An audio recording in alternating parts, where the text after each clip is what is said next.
up on screen, so it's not just a picture of you. And we are live. Okay. Because on screen right now, I've got that picture of you sent me, where you're sitting on a green leather couch in front of some books, and you're wearing the hat, and it looks great. Oh, yeah. Okay. Yeah, that's a snappy picture. But we are live, so I guess I got to do the broadcaster thing. Welcome everybody who's not here yet to Orthodox Review, the most uneducated educational program here on the internet today. I am your host, the guy with 1.5 thumbs. Very, very happy to have everyone that'll be watching this eventually. Let's see. Before introductions, a few things. Remember, please, to keep in your prayers Jared King, Tikon, Reader James, Reader Nicholas, Bob, and Mary, and that's going to be good for everyone involved. Also, don't forget to check the links below and all that BS. So tonight, what a special treat we have. The long-awaited triumphant return of your friend and mine, Mr. Christopher Anderson, who is just anyone who used to watch some of the older live streams knows he was kind of he chimed in a lot, to put it lightly, and it was always a troll. You can just say it. I mean, kind of, but I mean, it was the best. It was the best content I was doing at the time. Was all you're doing. So, but yeah. So Christopher recently returned from Serbia. Dare I say, holy Serbia, where he spent a solid month just touring the bumming around. Yeah. Jumping from monastery to city to monastery. Spent a little time on Athos. And so what we're going to do is we're going to talk a little bit about the experiences there. And I will apologize in advance. Chris took some just absolutely brilliant photographs. And I tried to set it up like a slideshow so we could show some photographs. And I'm about as tech as my cat. So unfortunately that didn't happen, which really kind of bums me out because it would really help to explain certain things that but my powers of description and narrative, though, I mean, I'm going to be able to paint some pretty vivid pictures for just with with words alone, I think. Oh, absolutely true. So anyone who's never heard Mr. Anderson before, either on his older channels or in some of the older stuff that we did here, he is a mind to be reckoned with. I'm a raconteur. I'm a good storyteller. There you go. Exactly. So and at any point during the stream, if anyone has any questions or comments, please feel free to put them in the chat, and we'll see about answering them. Or I also need to apologize ahead of time, like you're doing, though, that because I'm sick, and throughout the entire podcast, I'm probably going to be going into coughing fits every once in a while and sucking snot back into my nose, which is very charming and pleasant. But it was either that or dope myself up with cough medicine and be too loopy to answer any of the questions. So. Oh no, that's all right. Because honestly, I'm taking one for the team. No, you're good. I cough especially when I'm using the vape, because it's like, I got all this lung butter for the cigarettes, and the vape is helping that expectorate. So I'm kind of in the same boat as you, but your coughs get precedent. So where to begin? Well, and by the way, before we go any further, yeah. Speaking of being sick, I really want to thank you for including my mom, Mary, and my stepfather, Bob, in the prayer requests, which I didn't know that. Like, Raph didn't tell me ahead of time he was going to do that. My stepfather just got over chemotherapy for stage 4 lung cancer, and now he's got COVID, which is just such bad timing. And my mom also has COVID. She didn't have lung cancer, but she's old. So I do appreciate your prayers. That means a lot to me. And thank you, Raph. Oh yeah, no, thank God. Yeah, usually that's something I do at like the end of the streams, but I figured I'd just do it now so I don't forget, because I'm very forgetful, obviously. So hey, yeah, both of us.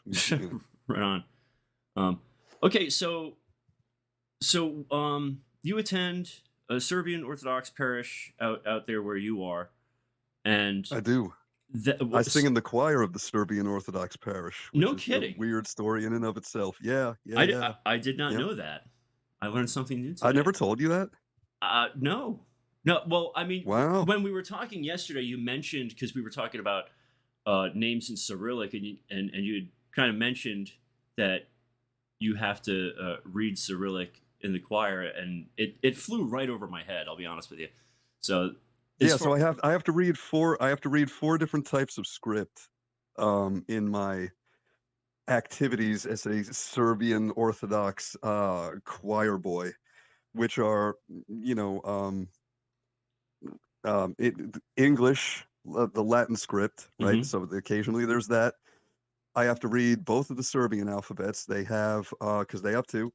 There's the Cyrillica, Cyrillic, mhm. and there's also the Latin Serbian alphabet. And then the fourth one that I have to read is Old Slavonic. Wow. So it's demanding because during a liturgy I'm hopping around between all four of those, and it's it's tough. It's the Yeah. like I'm a truck driver. I didn't finish college, so it's the grace of God is definitely a factor there. Right on. And so I would imagine that the Latin uh, Serbian is just like a phonetic sort of reinterpretation of the Serbian language, or Um, y- y- y- le- uh, Reinterpretation. gotcha, I don't, I gotcha. don't, I don't know. I don't know if I would agree with the term reinterpretation. It's just they use both. So Okay. the Balkans is the true melting pot of the world. So obviously you're going to see some Latin and you're going to see some Cyrillic and you're going to see, gosh darn everything else. I mean, Right on. like you're walking around the city of Belgrade, the capital city of Serbia, and you'll see graffiti scrawled on the walls in every language that mankind speaks. You'll see Sanskrit graffiti. Oh You'll wow. see Arabic graffiti. Yeah, yeah, Hey, yeah, yeah, yeah. Absolutely. yeah, because I tell you what, growing up with all the graffiti I did in New York, you never saw anything aside from English and Spanish. So that's pretty cool. Well, and Serbia being kind of in the middle of everything the way it is too. Um, and I know Hmm. we'll probably talk about it a little more later, but you'd mentioned that it's kind of this convergence of some Muslim populations, the Middle Easterns, and then the surrounding areas. So It's a convergence of all the global cultures. I mean, yeah. geographically, as far as the Balkans are concerned, Serbia is the middle of the middle. Culturally, that title goes to Bosnia, and in particular Sarajevo. That's the real. They call it the Balkans of the Balkans. Oh wow. So yeah, yeah, yeah. So into real quick, David McClure says, question: to escape the current madness and approaching collapse of U.S. America, should I move to Serbia? um, well, that depends on a lot of factors. Um, since you're part of this audience, I assume you're Orthodox, so there's going to be somewhat less of a culture shock for you, but it is still a culture shock. So, Serbia has two official languages, and those are Serbian and English. And that's one thing that makes it really nice as a traveler. Like, even if you're not like me and you can't read Cyrillic, it just about every sign is in both. Like, you're driving down the road, and the signs are in both Serbian and in English. Um, but as far as actually interacting with people, Serbian, as you would imagine, is spoken far more than English is. You will encounter people in Serbia who could speak better English than the average American can, and you'll also encounter a lot of people in Serbia who can't speak any English at all.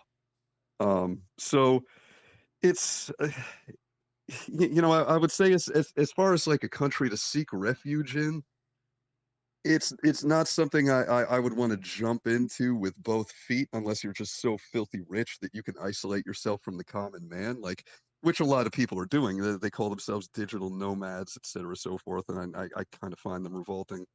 Um, it would be better to seek refuge in Serbia when you can speak Serbian and when you know a little bit about their culture, because it's it's they're a very welcoming country. It's a very open and welcoming society. But if you don't know anything about them, if like if I drop the average American in there, like you're gonna have a hard time.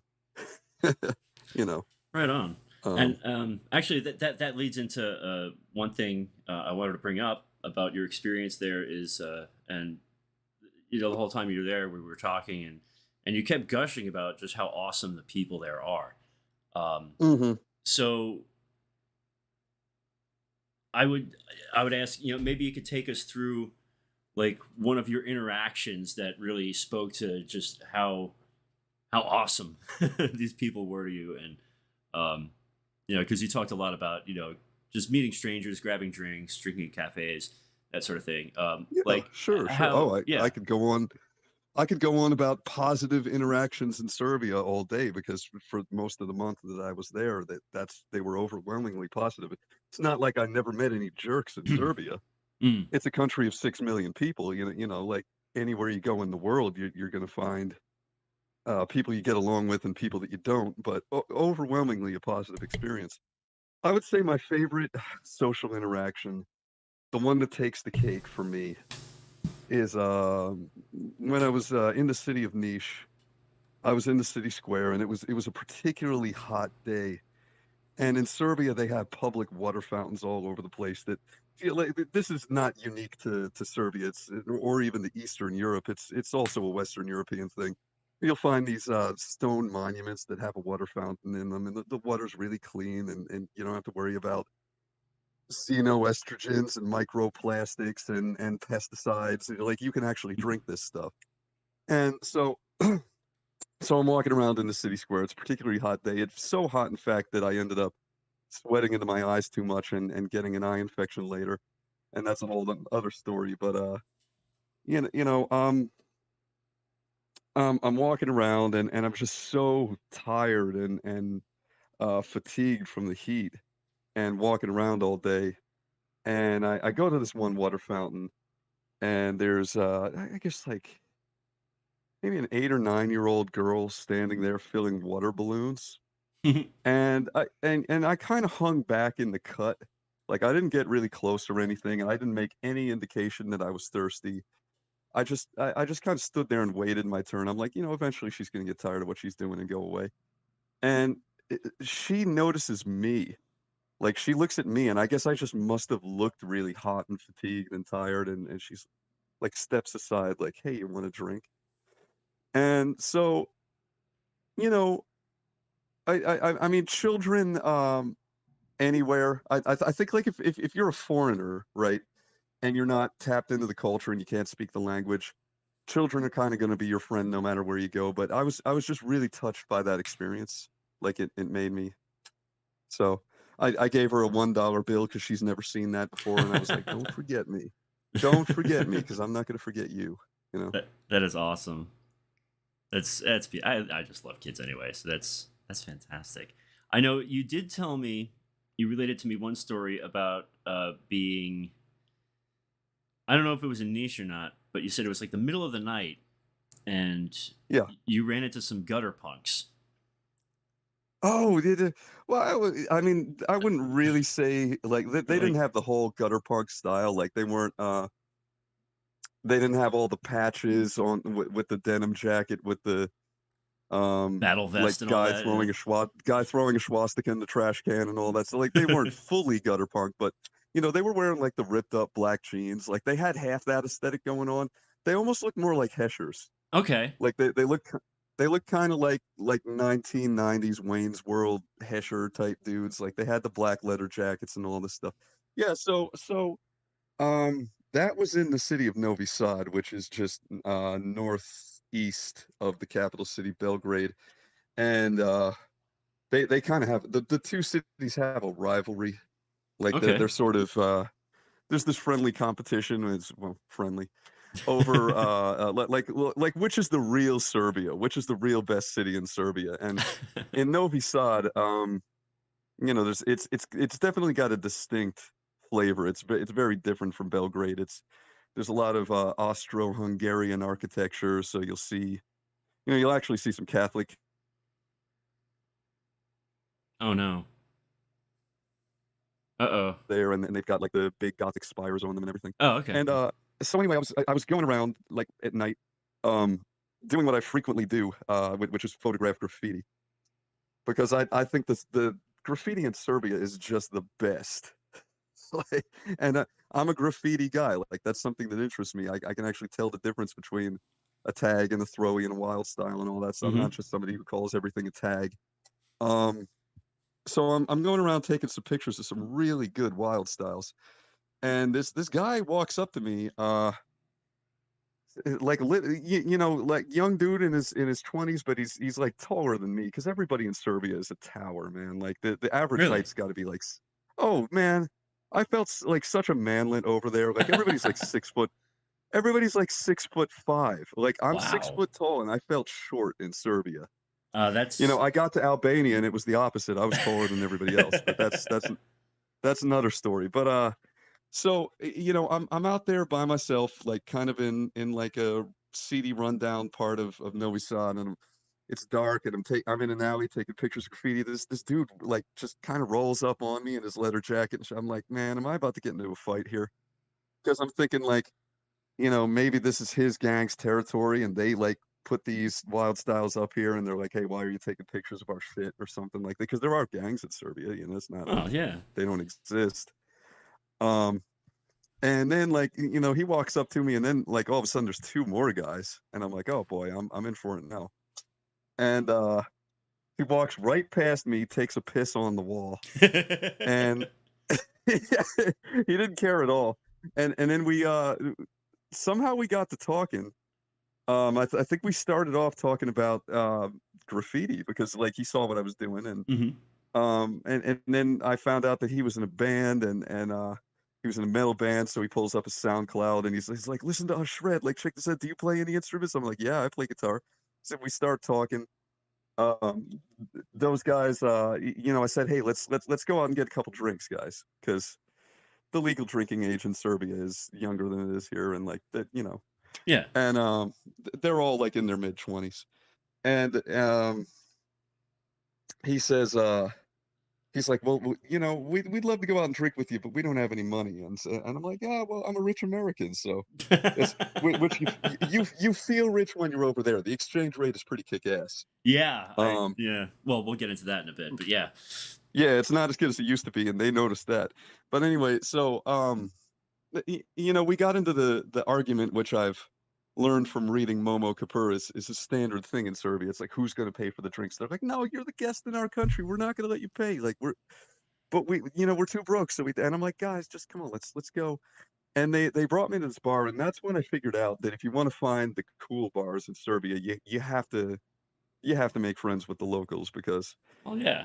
I never would have stumbled into this place. Like there was no sign on the outside. It was like this staircase that you have to walk down to, and it's in a basement, and then there's just this big bar down there, and it's like the cool spot. It's not one of the tourist bars. And so we're having some drinks, and they we're covering a whole bunch of topics, but obviously Orthodoxy came up, and they said to me, so what's after the standard conversation that I always had after I met everybody over there, which is like, wow, you're from America? What are you doing here? And you don't hate us, and you're Orthodox? What where did you come from? Why? Like I confused the Balkans way more than the Balkans confused me. And oh no, they thought I was a space alien. They were like, what the hell is this guy's deal? Because they do encounter American tourists once in a while, but not like an Orthodox American. That's really weird over there. So they didn't understand it. Um, they were all like asking me what my heritage is and stuff like that. And I'm like, no, I'm Irish. And then it made sense to them. Um, so after the standard conversation, like the introductory conversation that I always had with everybody I met in Serbia, they asked me, what were the first words that you learned in Serbian? Because we want to know. And I said, Slavo Otcu istinu i Svatom Duku, I ninje priznovi vo vieki vekov amin. And they got this look on their faces like, and then they're like, we thought it was going to be swears because everybody learns the swears first. We thought it was going to be pushi korats or something like that. And I just cursed on your stream, but don't worry, YouTube won't know. So they were really they were surprised by that. And then Well, real quick. picture the scene like I'm drinking in a like this hidden bar in Novi Sad, Serbia, with 3 guys in a metal band, and they all start like singing Orthodox. So we all start singing Orthodox hymns together in this, like we're drinking and singing hymns, and they Nice. start reciting the Lord's Prayer in Serbian, Oče naš, and so it was very keynote, and it illustrates one of the main facets of Serbia, which is that the piety in that culture goes from the top to the bottom. It's not just, pious Orthodox priests that you'll see walking around everywhere, which you do. You're just like in a shopping center somewhere, there's an Orthodox priest in his full regalia, but also right down to like, uh, punk dudes and metal bands that you run into in a bar somewhere. They're Orthodox and devoutly so. That's brilliant. So, And so that yeah. first thing, when they asked you like what was the first thing you learned in Serbian, hmm what exactly was that? Glory to the Father and the Son, and the Holy Oh, Spirit, both now and ever, and unto the ages of ages. I mean, it's the same in Russian actually, oh, because okay, it comes from Old Slavic. Yeah, right yep. on. And so these cats they spoke some English, obviously, or were they They using spoke like immaculate. They spoke immaculate English. Not everybody does, yeah, but these guys, because they're young, and as you would probably imagine, it's the younger generation. This is true in every country, I would have to assume, that's the most eager to Westernize and adopt the monoculture, globo homo, whatever you want to mm. call it. Yep. and yet They were and no yet exception to that. and yet still hanging on to their Orthodox faith, which is absolutely brilliant. Um, Yeah, absolutely. Yeah. It's yeah, I mean, because of all the stories that you told me, that was probably one of my favorite because anything that shows young people sticking with the faith, even when they're involved in subcultures and whatnot, just kind of like warms my heart. That wasn't universal. I Yeah, ran into some atheists over there. Um, I ran into some young Serbian guys who were atheists, which really just dismayed me more than anything else. Because when you're in a place like that and then you run into an atheist, it's just depressing. But the majority, it's like, I hate to say this because it sounds like I'm dissing them or something, and that's not my intention. Most of the atheists I ran into were Russian. I ran into quite a few of them, but I also ran into a lot of devoutly Orthodox Russians too. And I ran into a Chechen. I ran into a Muslim Russian. So yeah. You mentioned that you did go to one region that was more Muslim than it was Christian. It was like majority Muslim. within Serbia, yeah, that would be the city of Novi Sad. That's a Okay, that was Novi largely Sad. Muslim dominated city. Yeah, yep. And so I know you said that back when we were talking Or like no, I'm sorry. I said Novi Sad. I meant Novi Pazar. I Novi meant Novi Pazar. Pazar. Um, Novi Pazar. Yeah, I'm tripping up here. no, it's cool. It's cool. Have some chili. Yeah, Uh, Novi Sad is not a Muslim city, but Novi Pazar is, and that's what I meant to say. oh, okay. They're So both new. They're both Novis. Novi. So Novi means new. Okay. New. Yep. Yes. Yep. And so when you went to that Muslim area, um, hmm I know you told me you had a great time, but what was that experience like? Just as being a tall-ish white guy from the United Uh, Slave States of America. Uh, well, there's lots of tallish white guys because you're still within Serbia, yeah. and and the thing is, here was the most interesting thing about being an American uh, in Serbia to begin with. Until I opened my mouth, nobody knew what I was Right on. because, well, yeah. I mean, I'm an Irish American, so I've got red hair and green eyes, and I'm about 6 feet tall, average build.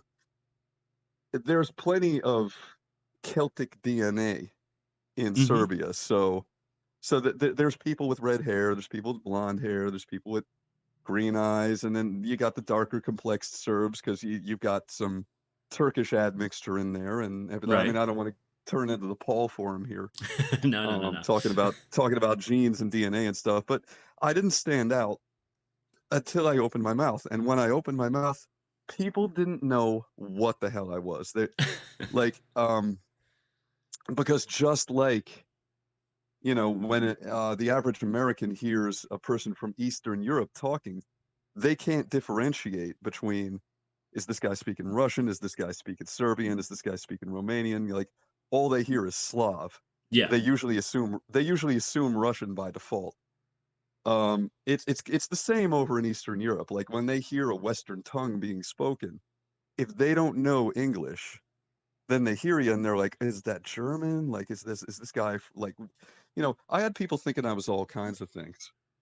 I had Gotcha. people saying "Sprechen Sie Deutsch." I had people assuming I was an Australian or a Canadian or a Brit or anything else. Okay, Even most of them thought I was Russian. A like lot of them thought I was Russian. like a traditional barbarian where it's all just bar bar bar bar. That's all I can think Hmm. of. Like Hmm. because when Americans hear a foreign language that isn't immediately distinguishable, it's just like what in the hell. But Yeah, oh yeah. yeah, going back to that city in particular. So, well, you told me about a Novi nightclub. Pazar, Novi Yeah, Pazar. Yeah. you told me about a nightclub scenario. Um, Oh yeah, yeah. So yeah. So I went to a lot of nightclubs and bars during the month that I was in Serbia. Not that I was doing anything untoward in them. I actually uh anyway, I was like I would go to have a few drinks and hang out and like talk to people. hmm Um and in some Serbian cities where there's a river, like because you've got the Danube and the Sava River both go through Serbia. And they'll have these nightclubs called splavs, which are essentially like a floating houseboat nightclub. Huh. And there'll be a DJ in there spinning techno. And so, oh yeah, they're really cool. They're really cool. But you go into those, and it'll be not terribly dissimilar from any nightclub you've been into in the United States. There's a healthy mixture of men and women. They're drinking, they're dancing, they're chatting each other up. You go into a nightclub in Novi Pazar, and it's a sausage party. It's all nothing but guys. They're sitting around tables, all smoking out of a hookah, and you feel like you're in the cantina scene in Star Wars because you walk in there and it's like the record scratch is like what because in Muslim society it's haram to hang out with a girl that's not like your wife or your sister or something. Like you hmm don't that they're a more what's the term? Separated, like sexually Segregation. Yeah. differentiated culture. So I Okay. didn't want to use the term segregation, yeah, because it sounds like South Africa Yeah. or something. Um, but yeah, it's just the men and the women are more separate from each other. So I'm Okay. sure there's like female nightclubs too. I didn't find any of them. And if I did, I'm sure they wouldn't have let me in. But so yeah, so that was interesting. And also another difference in the Muslim cities is you go into a bar or a cafe or a restaurant or something, and everything's non-alcoholic. They had beer in Novi Pazar, but it was non-alcoholic beer, Huh. and that was all you could get. Yeah, yeah, yeah, because it's Muslim. Okay. So, Fair enough. yep. So now outside of the touristy stuff, a lot of what you did there was visiting monasteries, churches, holy places, and you did a little border Yes. skipping. So Yeah. Oh, quite a bit. Yeah, so because I get that's easy in the Balkans. yeah. I remember you They sent have me. their own little Schengen zone. That's and they did reach an international deal with one another. I think about a decade ago, hmm where I can't remember what they called it, but it was like the Free Balkans Travel Initiative or something like that. Like they came up with some.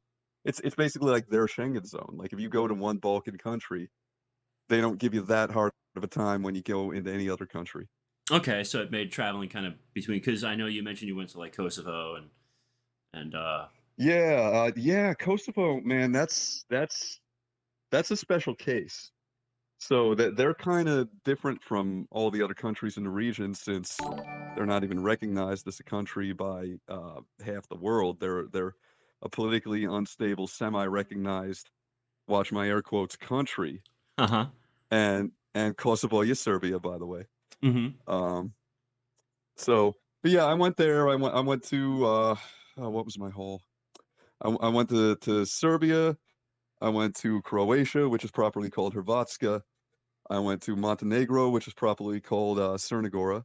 Mm-hmm. I went to Albania, Bosnia, Kosovo, um, Greece, and God, am I leaving anything? Oh, Macedonia, Macedonia. Oh, I nice. can't forget Macedonia.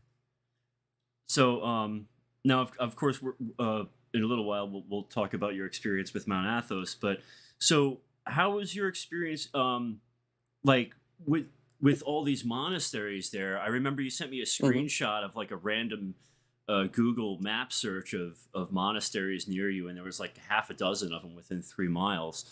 Um, Yeah, yeah, yeah. and You cannot throw a stone in Serbia without hitting a medieval monastery. that's It's awesome. it's really the place to go. So as far as the whole, because I noticed the title that you gave to the stream is the Holy Pilgrimage of Christopher Anderson. Um, well, so it's interesting as far as that goes. I started out by calling this my vacation, Hmm. you know, um, and I was planning to go on a vacation in Serbia. I actually wanted to go to in July at first, but I didn't book the tickets soon enough. And if I would have just kind of left immediately when I wanted to, I would have had to pay like $1,500 for airfare. And Yeah. you know, I'm not rich. So I ended up booking them and putting it off for advance and going in August, like the hottest month of the year in the Balkans, of course. Yup. And I got like round trip airfare, including travel insurance, for like $900. Got a pretty good deal. Nice. And it was actually less to fly there than it cost me to have a rental car for the month. Wow. Um, yeah, yeah, yeah, yeah. The rental car came to like $1,300, which still isn't bad because like No, yeah, got for a whole got the thing month, for a you know. month. It's like a brand new car. Um, anyway though, so I was calling it my vacation at first, and I was just like, yeah, I want to get out of America for a while. I want to go see some place that I feel a connection to because I really like the Serbian people that I know in America, and I'm Hmm. like, I want to find out why these guys are so different. Like, I want to find out what makes them so cool. So I want to go to their home. And you know, what ended up happening is just a few days before my tickets, like before the departure date, both of my cars overheated.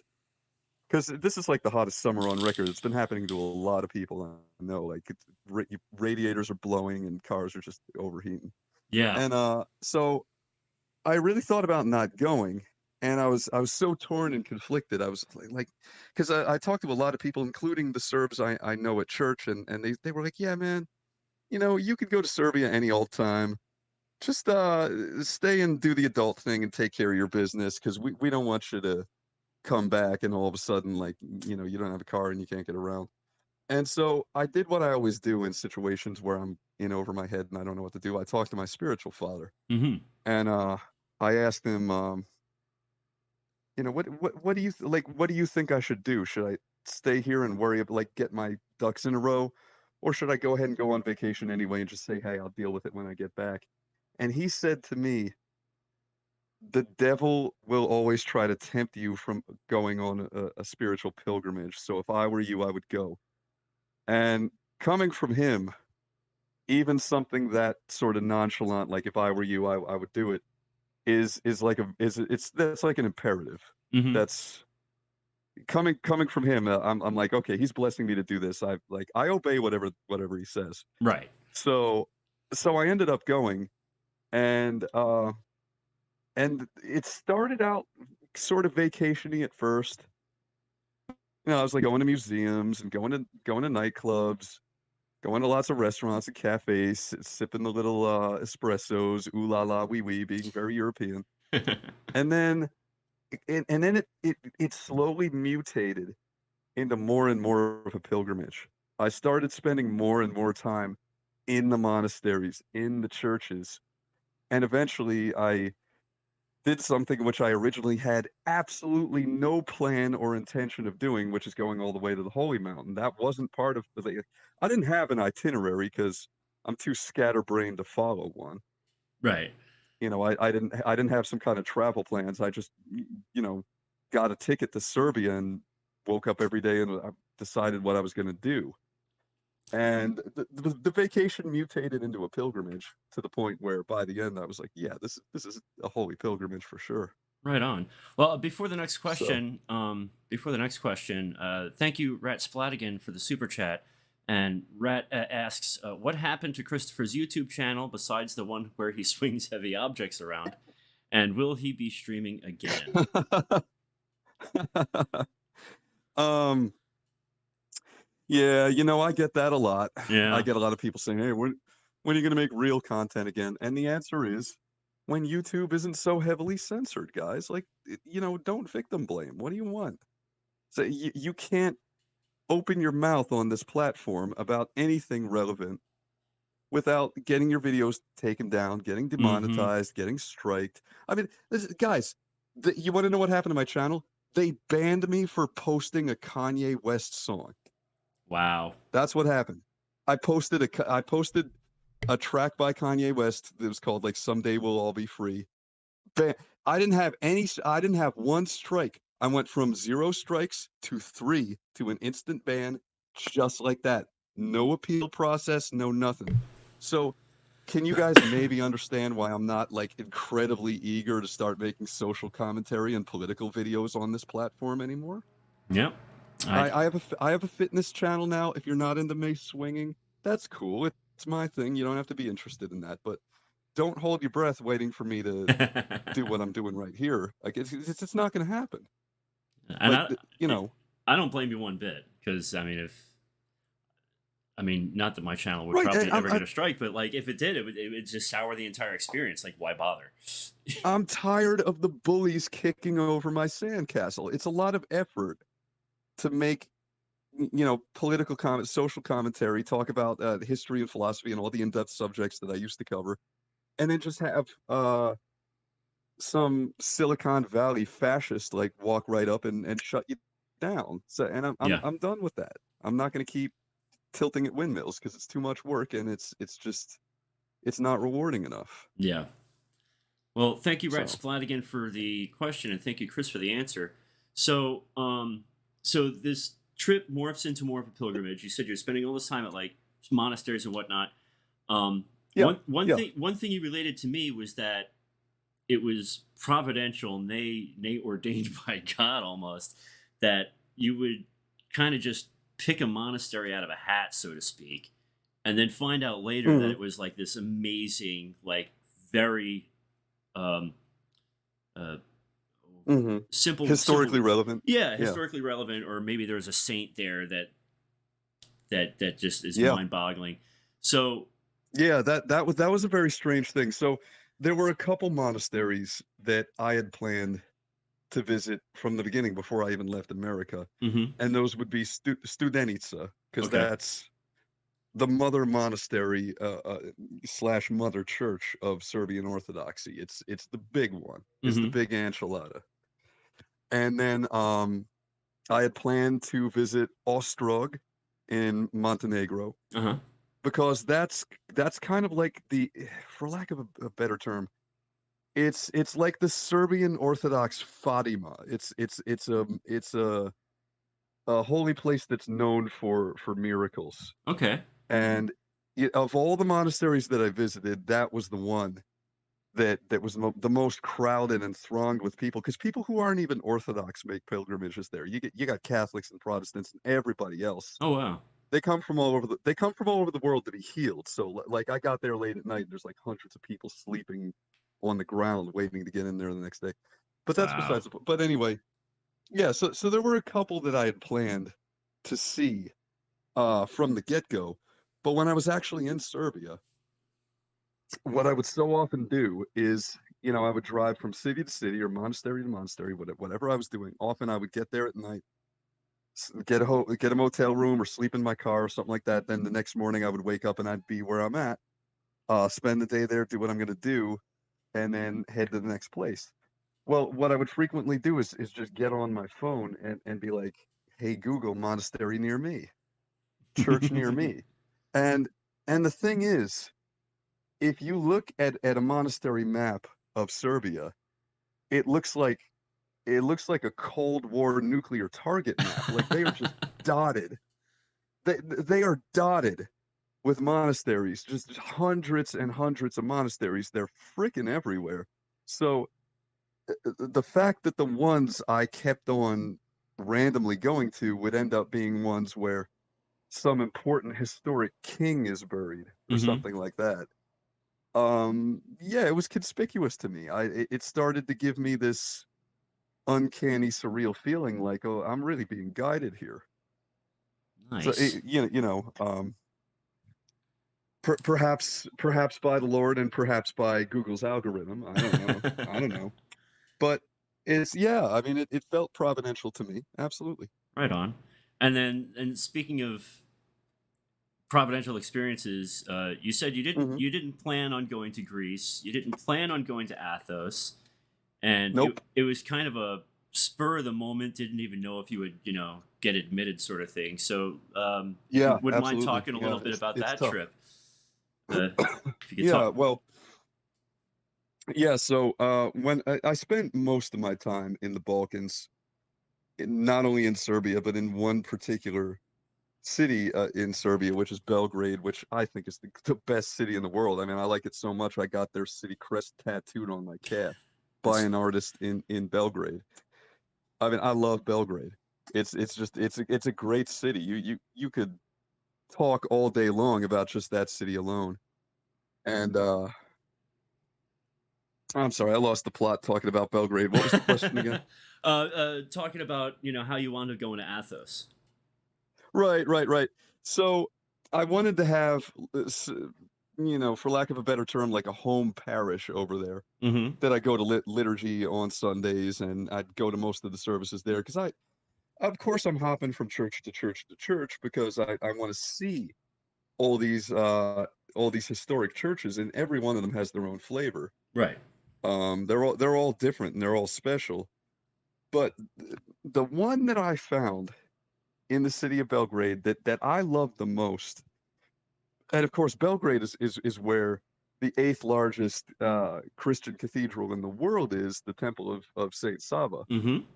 It's so big that they had to build a special crane to lift the dome onto this thing. It's modeled after Hagia Sophia, and that's an amazing church in its own right. And they do hold services there, of course.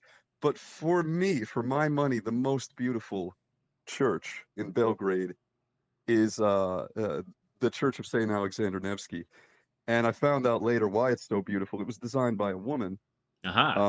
and so yeah, the frescoes inside have the most vivid colors that it's just absolutely gorgeous. It attacks your eyes when you walk in there. It's beautiful. And so one particular Sunday after the liturgy, at coffee hour with some of the local parishioners there, and we after the coffee hour, they're like, "Hey, do you want to come with us to a cafe?" Very typical day in Serbia. Like they call it cafe culture. Like people spend all day like sipping the espressos and talking Nice. about art and literature. It's the whole country is like an endless dorm room bullshit session. That's the way I put it. Um, which I love, Yeah. and so we're at a cafe. We're sipping our little espressos and everything like that. And this one gentleman, um, a an Australian, in fact, but Hmm. with Serbian ancestry. He says to me, so you're visiting from America? I'm like, yeah. He's like, how long are you gonna be here? And I'm like, about 3 more weeks. I was there like about a week at that point. And he goes, so are you planning to go to Mount Athos? And I said to him, well, and I mean, no, like that. that would probably be really difficult, right? You got to get like approval from the Greek government. You got to do all this stuff. I wasn't planning on going to Greece, and he said it's like he knew exactly what to say to trigger me into trying to do this. He said, "Well, if I were you, I would go because you may never get another chance. Like you Yeah. don't know when Greece is going to decide to restrict access, or it might be more difficult in the future. There might be some like new EU regulations coming in that make travel more difficult or something." He knew exactly what to say to light a fire under my ass.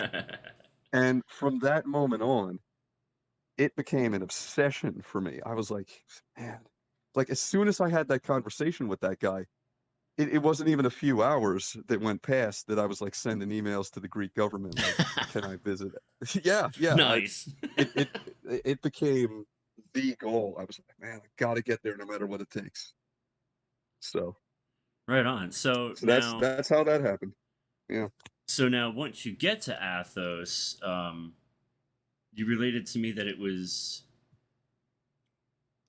how do I put this? That the grace, you could cut the grace there with a knife, pretty much. Oh, it's yeah. Well, first let me not skip the process, which is a little bit difficult. Like, Okay. so I had to email the Greek government first, Mm-hmm. and there's a special department that controls access to Mount Athos because as you could expect, it's controlled rather tight. They don't want just anybody waltzing onto the holy mountain. Yeah. They want to know who you are, why you're going there. Obviously, only men are allowed, like that. Mm-hmm. Um, but you don't have to be Orthodox. You can be Catholic or Protestant or something like that and go to the Holy Mountain. It's just you have less rights there. You have restricted access if you're not an Orthodox pilgrim. And and so I send them an email and they send me one back like, well, what's your purpose there? What monastery are you going to visit? Are you really Orthodox? Huh. And I said, well, yeah, I want to visit the Hilander monastery, which is the Serbian Orthodox monastery on Mount Athos, and it wasn't built by Saint Saba, but it started its life as a Greek monastery. Uh-huh. It fell into disrepair under so it started as well, I shouldn't say Greek, I should say Byzantine. Mm-hmm. It fell into disrepair, and it was sold by the Byzantine Empire to the Nemanjić dynasty. So that's Saint Saba and his father Stepan Nemanja. Mm-hmm. And and Saint Saba rebuilt it and made the first Serbian Orthodox monastery, which is it's the first, but it's not considered the most important. That title goes to Studenica because Yeah. that's actually in Serbia itself, right? Although as far as grandeur, opulence, whatever you want to call it, like that title definitely goes to Hilander. But anyway, returning to the story, so I'm talking to the Greeks, and they're like, well, okay, so that's your plan, huh? Are you really Orthodox? And I'm like, yeah, guys, I'm really Orthodox. Why would I lie about that? And so it became after the third email, it became obvious to me like these guys aren't going to let me on that island unless I prove I'm Orthodox somehow. And I don't have my chrismation certificate with me. So what I did happen to have is actual photographs from my chrismation on my phone because like I still have those Oh, cool. from like 10 years ago. They're still hanging out on my phone. And so I sent an email back to the Greek government. I'm like, hey, like here I am. Here's the priest chrismating me. Here's the name and the address of this church in Iowa. It's also a Greek Orthodox church. So this priest can like speak Greek. So if you don't believe me, then talk to him. And then an email comes back, and they're like, "You've been approved for 2 days. Go to this. Go to the city of Oronopoli. Go to the Daimonetarian office. Get your paperwork, and then you're okay. But we want you off the island in 2 days." Wow. And so because one problem that they have, well, I don't consider it a problem. I actually think it's very based is that once you're on the holy mountain, you're on there, and if you decide to stay the rest of your life, the Greek government can't touch you. Like Aha. Athos is like Athos is governed like a separate country, Mm-hmm. and so the Greek government has a lot of authority over who gets to go. But once you're there, it's you belong to the Theotokos. Aha. They're not going to mess with that. I mean, that's exactly the story of Saint Sava himself. He ran away from his parents, um, the royalty of Serbia, Mm-hmm. and he told them that he was going hunting, but he was actually absconding with two monks from Athos. And Ah. once he was on the island, his parents couldn't bring him back. It's like once you're there, you're under the church's authority. Yeah, once you're in the mother's So garden, that's that's yeah, it. yeah, you don't pick flowers from the mother's garden, and you don't pull people out of there. It's simply not done. And Um, I think if the Greek government were to behave that way, the people wouldn't tolerate it. Um, so anyway, not that they would. So anyway, so I go through that process, and then there's a further process, which is that you need. It's not just about getting on the island. You need permission from the monastery of your choice mm-hmm. slash monasteries, plural, if you're going to go to more than one, to stay the night because they all shut their gates at night. And if you're not like you may be extended some kind of special dispensation. They might say, hey, yeah, you can spend the night here, but it's not always guaranteed. And if you don't have anywhere to stay, then you're just out in the wilderness on Mount Athos, right? Right. So yeah, so my next step is I had to contact the Helander Foundation, which is located in Belgrade. Mm-hmm. And of course, I don't speak Serbian, so I found I found like a 20-something-year-old kid that was working in the lobby of one of the hostels in Belgrade. I was like, can you translate this for me? There's like a list of rules that they sent me and what I have to do when I'm there, and I need you to. And he did all that. I was like, hey, can I pay you something for helping me out? He says, no, it's my duty as a Serb. I won't take Wow. $1 of your money. I won't take one Wow. denarii. It's my yeah. That's the way they are. I'm telling you. He wasn't even the church going type himself, but that's it. Like I'm telling you, It's a good serve. that patriotism and that piety goes all the way down and all the way up through every level of society over there. That's brilliant. Inspiring, Yeah, even. it really it is. It is. I'll So never forget my time there. so so once you trying to Describe the island. That's what you want me to do, well, right? yeah, because I mean the way you explained it to Yeah, me, like you were in utter awe when you I were there, was. and Yeah, I was. Yeah, so even if I wasn't Orthodox and I knew nothing about the history of the Holy Mountain and Saint John of Patmos, you're rescuing the Theotokos from the Roman authorities, and they sail past the island. She says, "This is the most beautiful thing I've ever seen," and asks her son to give it to her. If I didn't know any of that, if I wasn't Orthodox, I didn't know anything about Athos, and let's say that I just washed up on the shore in a lifeboat as a castaway or something, I just randomly find myself in this place, mm-hmm. I would still be freaked out because it's such a surreal, like if this is a horrible comparison to make, but like if you've ever played like an open world RPG and you go to one of those hidden areas where the map changes and everything looks totally different, Mm-hmm. it doesn't look like the rest of Greece. And um even the laws of nature seem to be a little bit different there. So I'll give you a prime example. Like when you're standing on the coastline of the Aegean Sea in Orinopoly, Greece, which is where the boats launch to Athos. Mm-hmm. And for me, the port that it went to was Jovanjica, which is the Serbian port on the island. And then from there, you have to take a bus, and it goes up this mountain, and then eventually you get to the monastery. Well, anyway, when you're standing on the shore, the waves of the Aegean Sea are pretty loud, Right. and they're somewhat violent. That like if you're swimming in it, which I did, it's like those waves will knock you over. Then you get to the Athonite coastline, and this veil of silence drops over the world. Like it's completely quiet. And these are so close that when you're standing on the coastline of Orinopoly, you can look out and see the Holy Mountain. It's not far Right. away. Like I didn't bring a laser rangefinder or anything. I don't know the exact distance, but it's close enough that it can't be that far. And but when you're on the Holy Mountain, dead quiet, just dead. Because the whole place, you feel like you're standing in a church even when you're not in the churches yet. Wow. And the other thing is, it's really like a lot like you would imagine the Garden of Eden to be. Like there's just beautiful flowers everywhere, hundreds of this explosion of colors all over the place.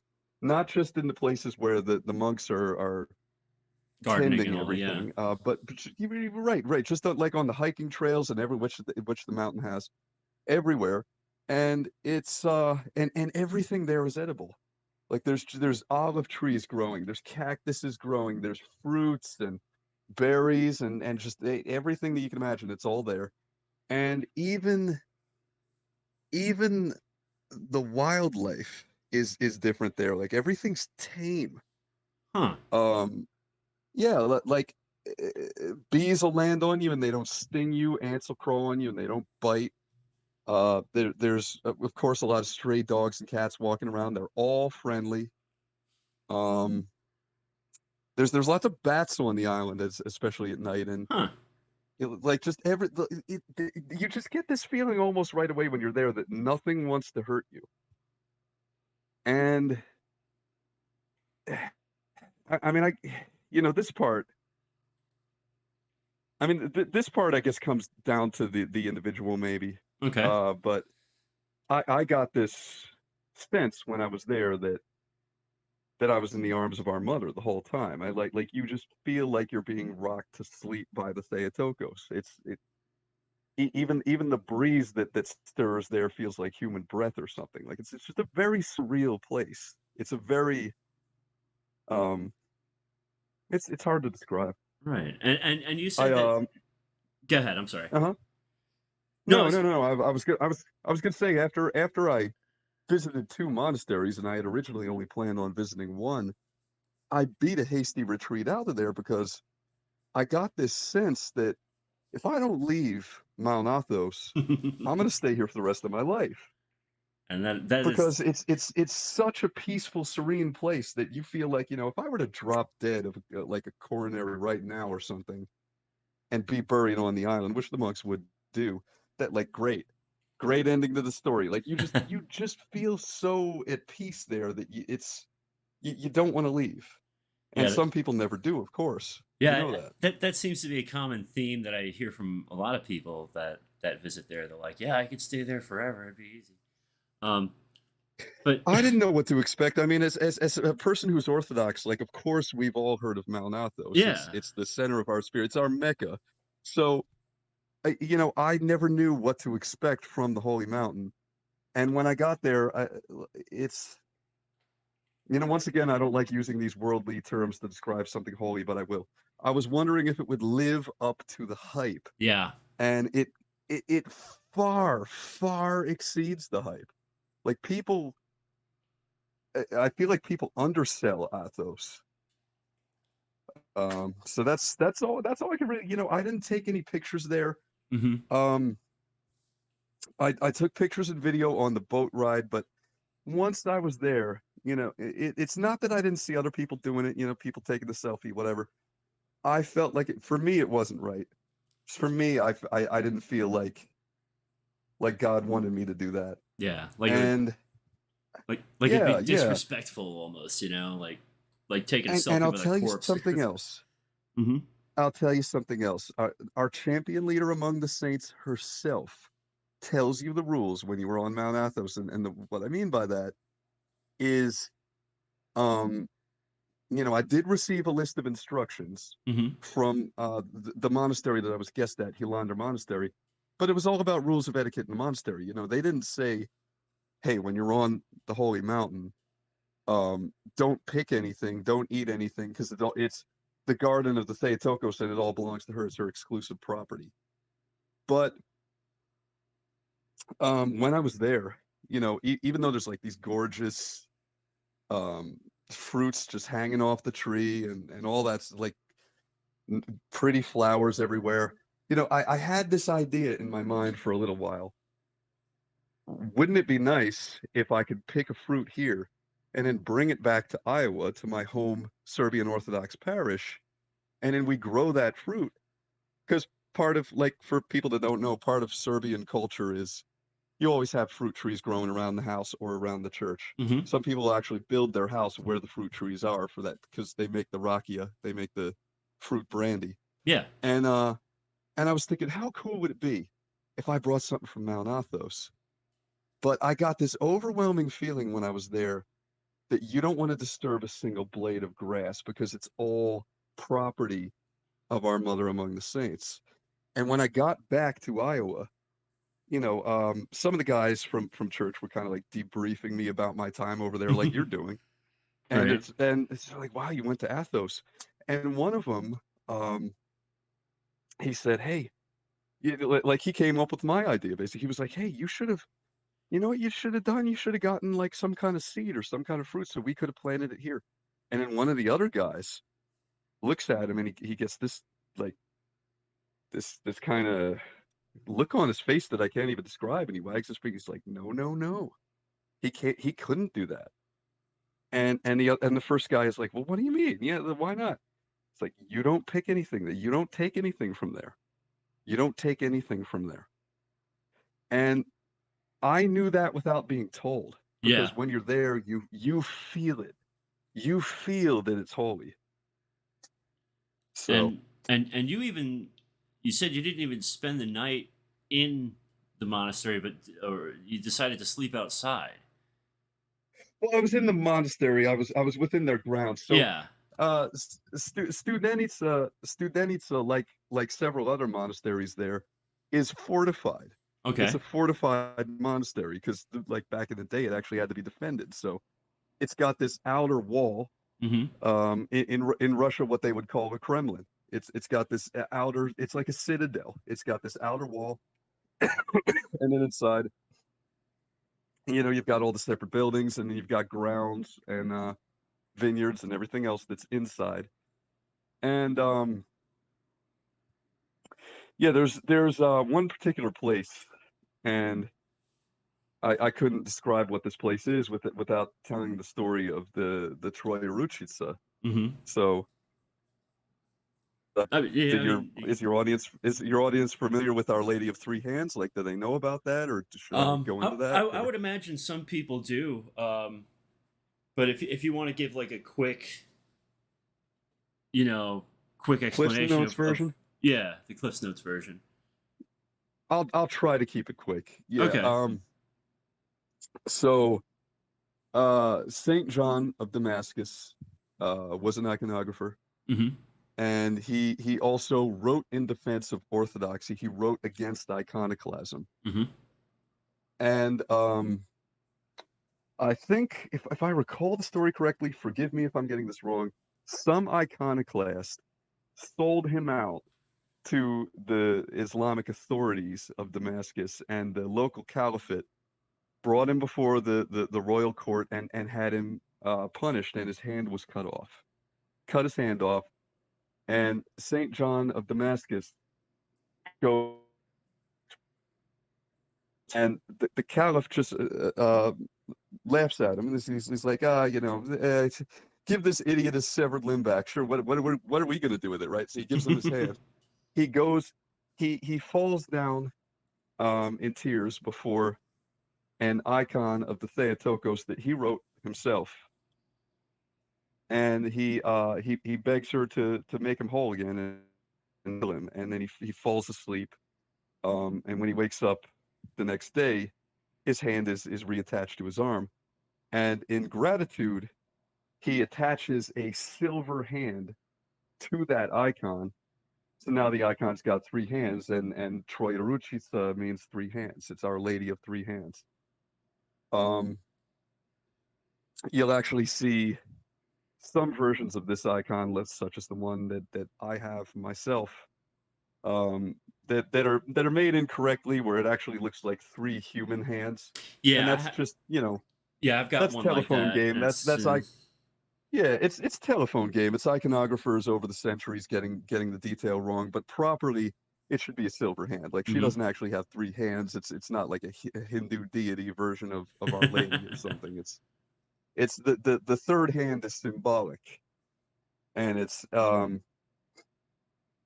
anyway. So to continue the story, um, Saint John of Damascus is later martyred, and some pious Orthodox Christians of Syria decide, well, um, this icon that he wrote needs to be protected.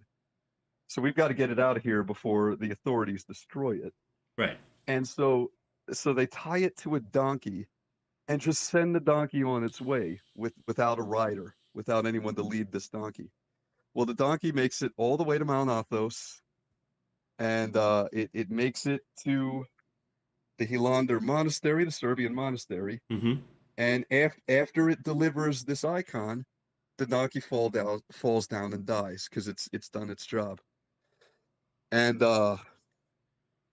at the time, incidentally, at the time when that occurred, Hmm. there was a dispute going on in Hilander about who was going to be the new abbot, and there were various factions vying for control of the monastery.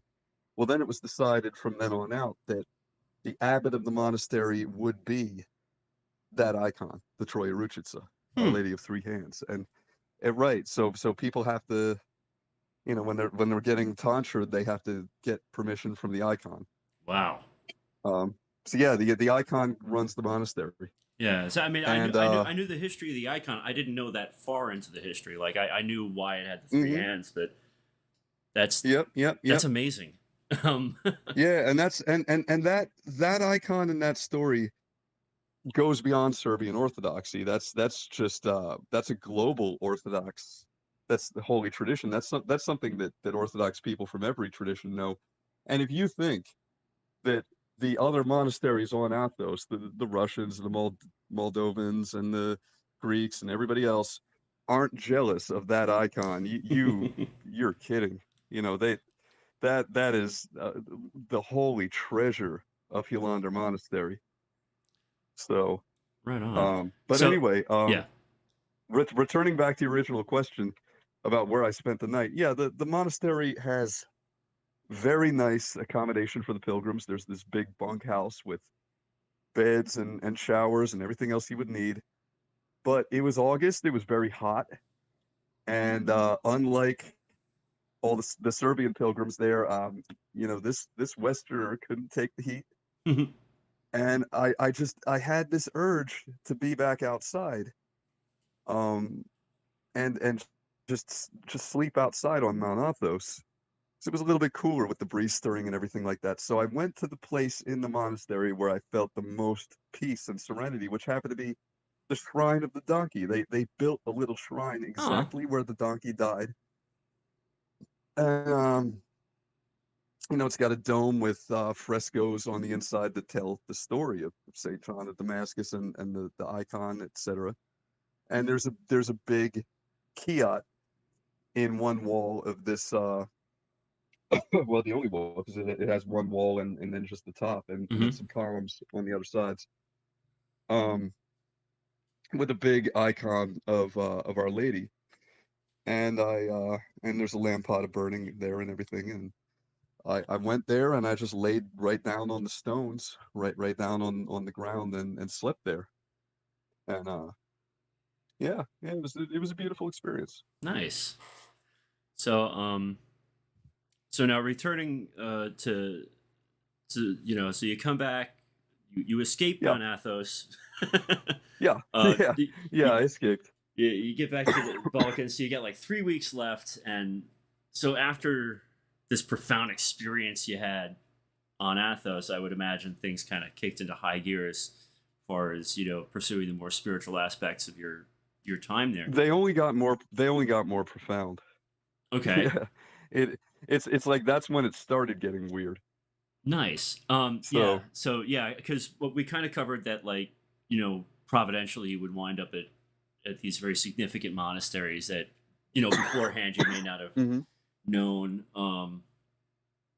But there's one monastery in particular, where this beautiful prayer rope that you gave me came from and was blessed on several relics. And I don't Studenica, Studenica, yeah. right? And so that's the big granddaddy monastery there. Yeah, it's Yes, like, yes. So yeah, so the story, obviously Serbia had powerful rulers before the Nemanjić dynasty, hmm but the reason why they're so central to Serbian identity is because they're the Christianizers, the enlighteners of Serbia. So it begins with Stefan Nemanja, who had the title Grand Župan of Serbia, and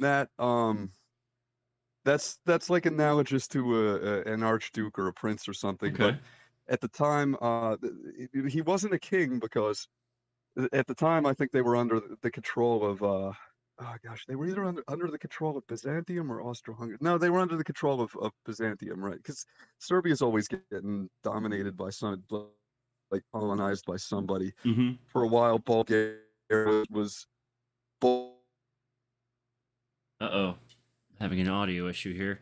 Came in, and now it's NATO. Gotcha. Um, but anyway, right, right. So so Serbia didn't have independence yet, and they obviously they couldn't have a king.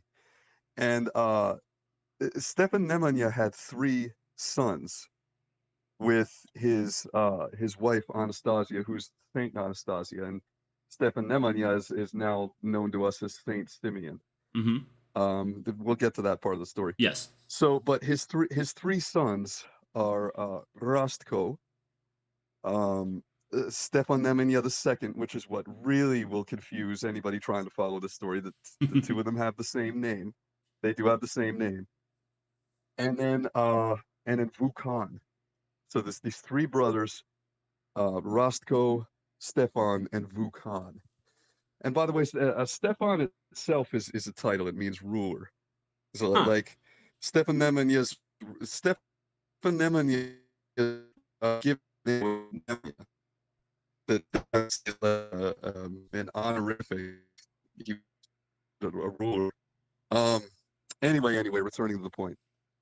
So the two brothers, Vukan and Stefan, were ambitious to inherit their father's throne hmm after his death, whereas Rostko really didn't care about politics or power.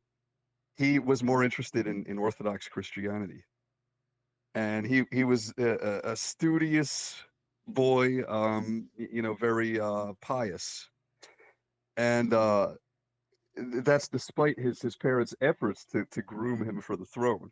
Right. He had no interest in that.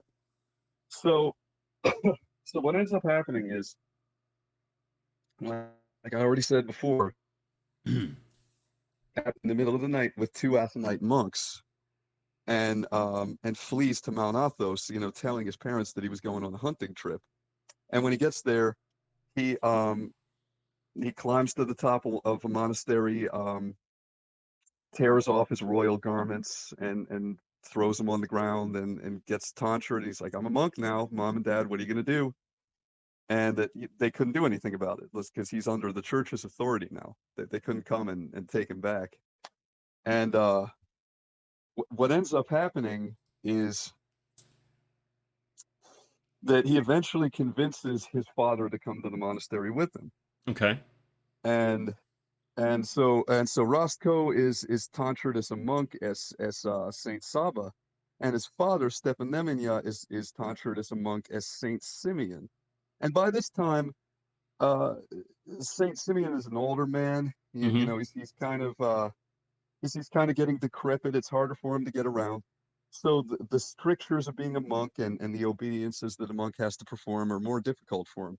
And there's this beautiful part of the story where Saint Saba says to his father, Saint Simeon, "Since you have trusted me, your responsibilities are my responsibilities."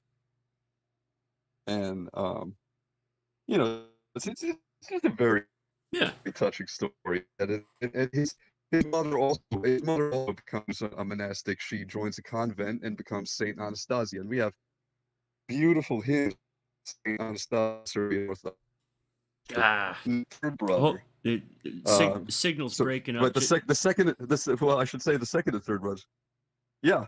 Oh, and are you losing me? Yeah, I was losing you there for a second. It, Hello? it it glitches out just a hair. So I only lost about Oh, it's two to three definitely me. seconds. I mean, yeah. Well, I mean, it's okay. I didn't want you Huh. to go too far with it. I just wanted it to clear up before you Okay. continued. So you're good to go now. You're solid. Um, Sure. but Sure. Okay. you had So left off did saying did about I mean, we heard up to Saint uh-huh. Anastasia, and then you were about to start talking Right. about her hymns. Yeah, yeah, yeah. Well, we have hymns to her in the church. She's an important saint. Um, Getting back to the brothers. Yes. So, um, between the two brothers who actually have an ambition to rule, which are Vukan and Stefan Nemanja the second. Hmm.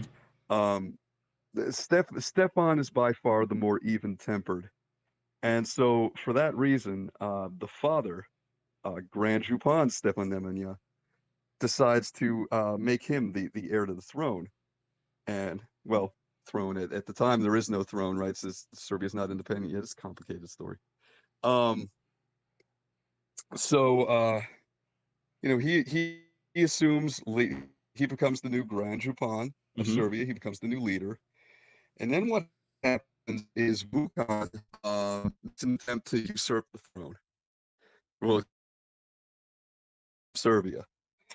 And I think he had allies. I can't remember if he buddied up with the Bulgarians or he buddied up with Hungary or somebody like that. But he kind of he did some shady shenanigans, and he's not remembered well in Serbia for that reason. He's the only one of this family that's not considered a saint.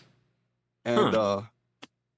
the long story short of it is that his uprising fails, and what ends up happening is that Stefan Nemanja becomes, so we're talking about Stefan Nemanja the second, not Saint Simeon, becomes the first crowned of Sir, and that's his title. Um, and he becomes Saint Stefan, in fact, the first crowned, and he's given the title king by the Emperor of Byzantium at the time, Oh, whose cool. name I can't recall, unfortunately. Yeah, it's one of those And guys. so yeah, and this really ushers in a golden age for the nation of Serbia, because now you've got this very important saint, this very important Athonite monk, Saint Saba, who's going around building monasteries, building churches, writing manuscripts, and enlightening the Serbian people with Orthodoxy. And you've got his brother, um, Stefan Nemanja the First Crowned, who's a powerful ruler. So you've got a great church leader and a great state leader, and that ultimate symphonia is like in full swing now, because these are brothers that love each other, Yeah. and they're teaming up to build monasteries, they're teaming up to build churches, they're doing all that. So there's a little Serbian history lesson for everybody. Right on. Hard to it's complicated. It's hard to follow, Yeah. Yeah. but yeah, Go ahead. Studenica. So yeah, so Studenica. So when Saint Simeon dies, his relics are first interred at Hilander Monastery, which is on Mount Athos. And when I was there, there's still an ornately decorated gold sarcophagus, and like we were making prostrations to the empty sarcophagus without the relics even being in it. And then later on, those relics were moved from Greece to Serbia, and they're now located in Studenica, in a large stone sarcophagus. And Saint Simeon's honorific, his title is the Mer Streamer. Saint Simeon the myrrh streamer, because every once in a while those relics will exude myrrh, and Nice. then it's collected and made into chrismation oil that the whole Serbian Orthodox Church uses. Now, as for Saint Sava himself, um, certainly the most important of all the Serbian Orthodox saints is Saint Sava. Yeah. We do not have his relics because they were burned by the Turks. So there's no relics of Saint Sava. Now, in the in the church in Studenica, we've got Saint Simeon, we've got Saint Anastasia's relics, Mm-hmm. and we've got Saint Stephen the First Crowned, and they are Saint Simeon is a large stone sarcophagus. It's in the Church of the Virgin, which is the largest church in Studenica. There's a smaller one called the Church of the King that was closed for reconstruction while I was there, which is a shame.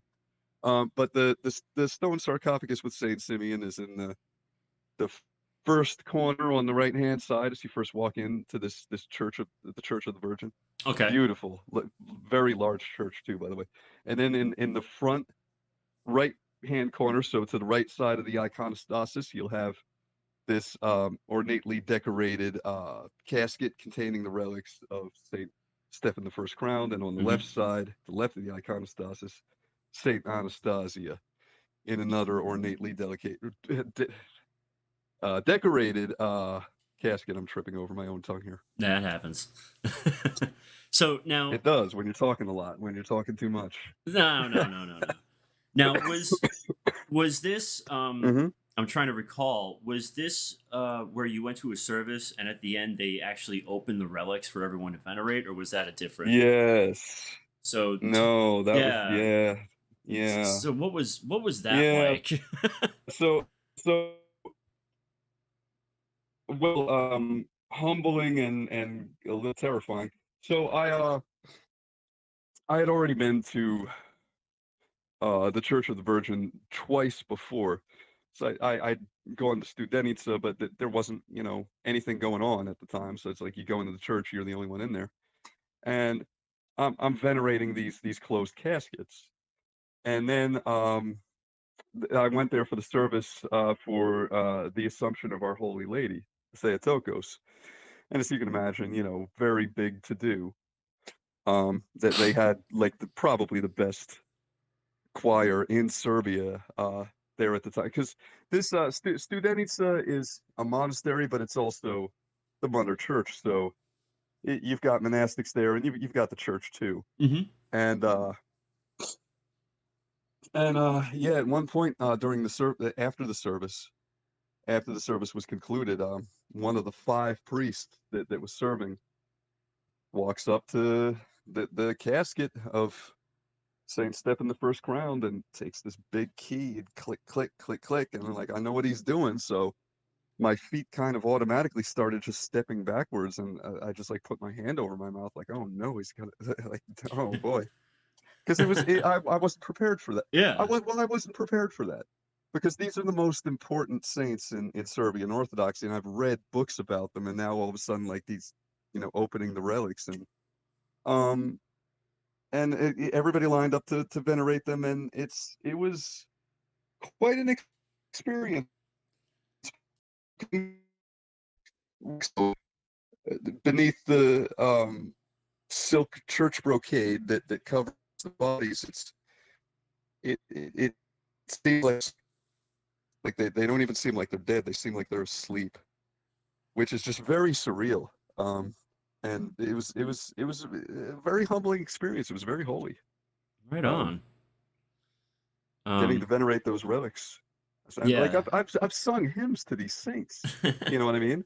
Yeah, it's not like here in So North America where so we've got a couple, but you don't really have that weight of history behind it. part of what it comes down to is that for the month that I was in Serbia, Mm-hmm. I was treated with so much kindness, so much charity, so much generosity by the Serbian people. Everybody that you meet, you talk to them, and within a few minutes, they're calling you their brother. And I knew perfectly well that all of that is traced back to these saints who Yeah. Christianized Serbia. And so, it, venerating those relics, it felt like I was like at the funeral of my own parents or something. Like it just, Wow. I broke down in tears. Wow. It was, yeah, it was something else. It was something else. That is heavy. Well, I know we could probably go all night with this, but I know you're not feeling well. Sure, sure. Uh, so I don't want to keep you any longer than you feel comfortable. Because I mean, I still have a million and one things that I'd love for you to like tell other people about. But the last thing I want to ask you I about. haven't told the most important story yet. Oh well, Yeah. let's do that one then. Well, if there's questions, I guess I'll take those first because this one's a doozy. All I right. mean, everything else has been a preamble to this. Okay. So let's see. Doesn't really look like Yeah. questions. There's a couple of comments here. Willie McJogger says he went to a local Serbian festival Yeah. today. Had Sevapi. Oh, Chavaps. Chavaps. Chavaps. Yeah, For the Chavapi. first time, had some Serbian beer and got an icon of Saint Sava. There you go. Very, I applaud that. Great saint. And by the way, Yeah. So an interesting, an interesting little aside. An interesting little aside. okay. Chavap in the Serbian language means kebab. So Right. it is right. So it's the most popular dish served in Serbia. The Serbian people love them. So the next time you're on Paul and you see one of those stupid remove kebab memes, No. just realize how incredibly stupid that is, because nobody in Serbia wants to remove chabab. They love chabab. It's delicious. Like insert, right? Yeah, insert they are. Shabab. Insert Shabab. Yeah. Let's see. Right. So I know the answer to this one already, but Peter Aus asks, did Christopher see Elder Gabriel when he was at Mount Athos? I would imagine not. Let's see. I did not. So I only visited two. I only visited two monasteries. One of them was Hilander, and the other one was a Greek monastery called Dokiar. But Right I on. didn't spend very long at Dokiar. Yeah. It was beautiful, but I didn't have permission to stay there overnight as a pilgrim or anything like that. So I just walked around for a bit and Got to visit. bought a couple prayer ropes, dipped them in the Aegean Sea, went about my way. Right on. John MC is a longtime viewer here.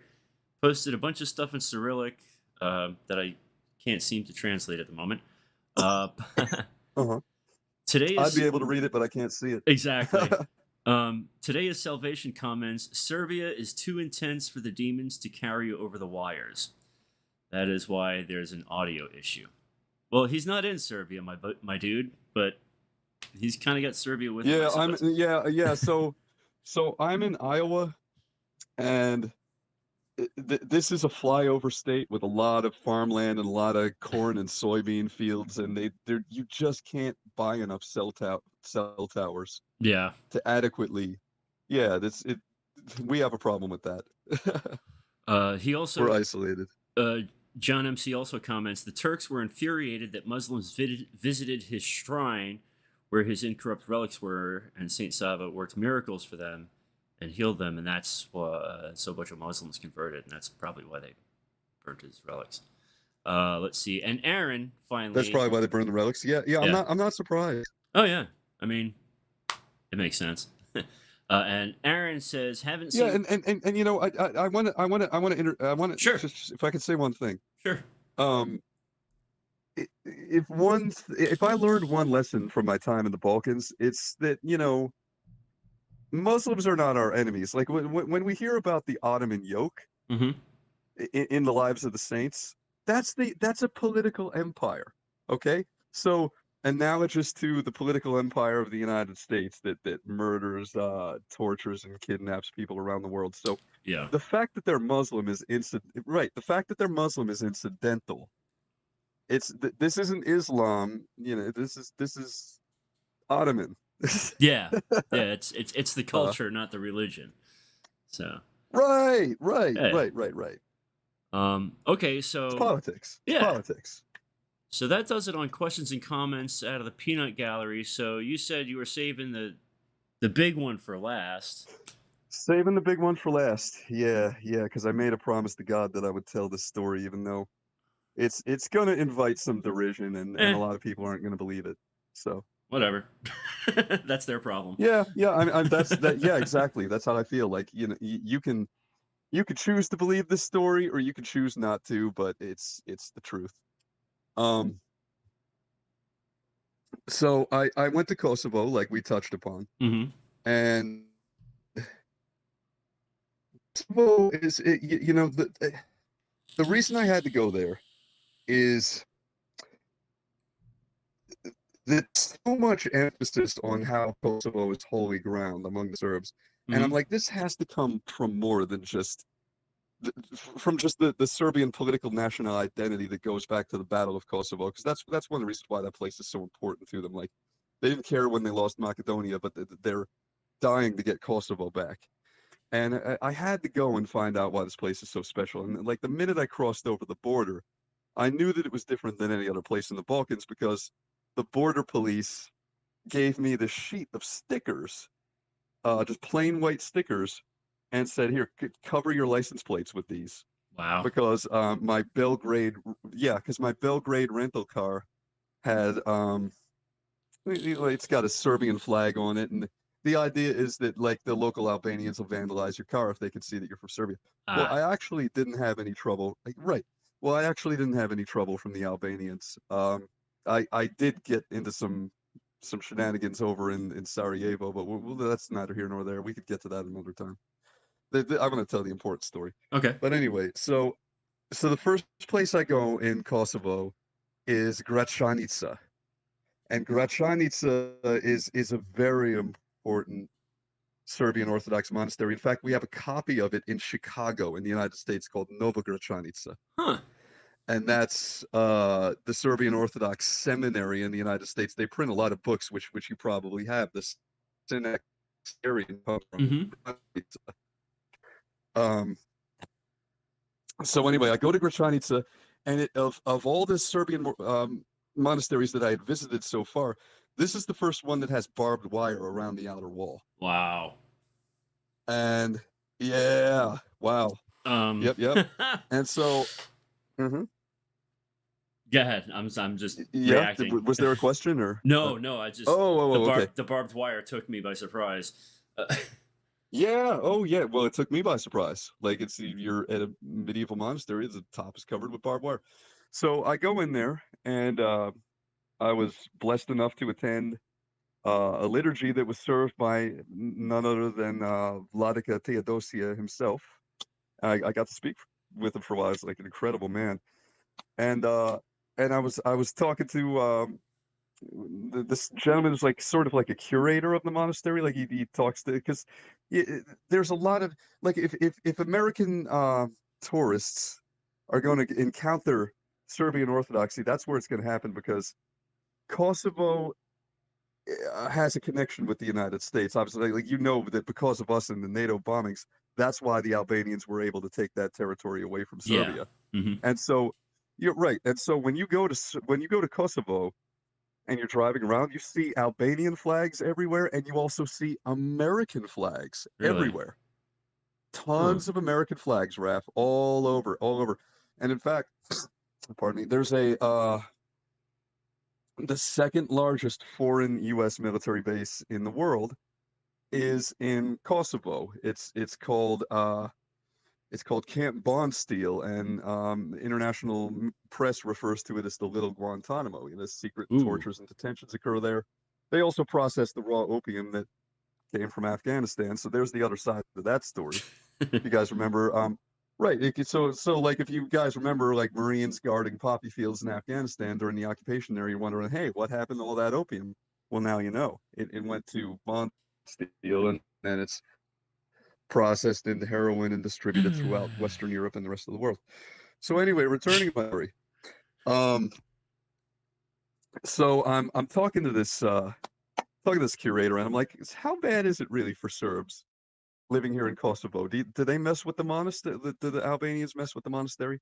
He's like, oh, it happens every day. Like they drive past, they honk on their horns, they hang political banners on the outer monastery walls, and if I were to sell you a T-shirt from this monastery, and then you were to go wear that T-shirt into Pristina, which is the capital city of Kosovo, Hmm. you would be arrested by the police there. Wow. Um, well, of course, once consular services finds out I'm American, they'd shake my hand, and because they love an American, and right, they love an American in Kosovo. They probably wouldn't love me if they knew that I was like this Orthodox, somewhat Serb nationalist guy. But Uh, Hang tight. I'm pardon me. losing. I'm. Um, No, I lost you for a second there, but you were. losing me? I did for a second, but it was just as you started coughing, so I think we're good. Yeah, because I really want to get to the good story here. Yeah, Which yeah, yeah. you haven't heard this one yet. No, I haven't. Yeah, So yeah, yeah. I'm So I'm on the anyway, edge of my seat here. are we clear? Yeah, yeah. Am I We're coming good. through all right? Loud and clear, buddy. Okay, so yep, you know, as beautiful as that service was, for reasons that you could perhaps understand, I didn't want to spend a whole lot of time in Kosovo. And you know, while I was passing through, I did the oddest Google search that I've ever done in my life. It's the weirdest Google search.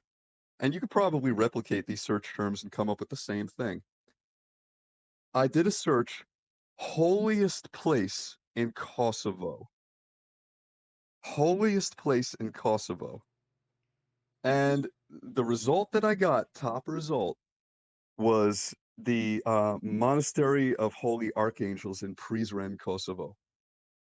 And so that's kind of down in the south region, Hmm. and it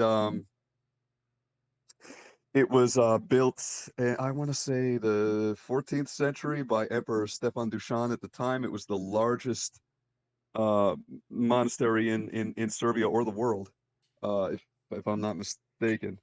Wow. Um, and so, yeah, yeah, and so I decide, you know, okay, I'm gonna go head to that next. I'm gonna go visit that next. And so I go there, and when I get there, um, there's it's this the monastery grounds are surrounded by a fence covered in barbed wire, Hmm. and there's a big guard tower.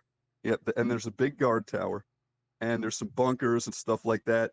And you drive in, and there's a big security gate, and there's cops there, and there's soldiers, and you know, they friendly like everybody in the Balkans is, but they wanted my passport. They're like, we'll hang on to this while you're here on the monastery grounds. You can get it back when you leave. Hmm. Because they have to, like, this is a UNESCO cultural heritage site, and it's considered threatened because of the political instability of Kosovo.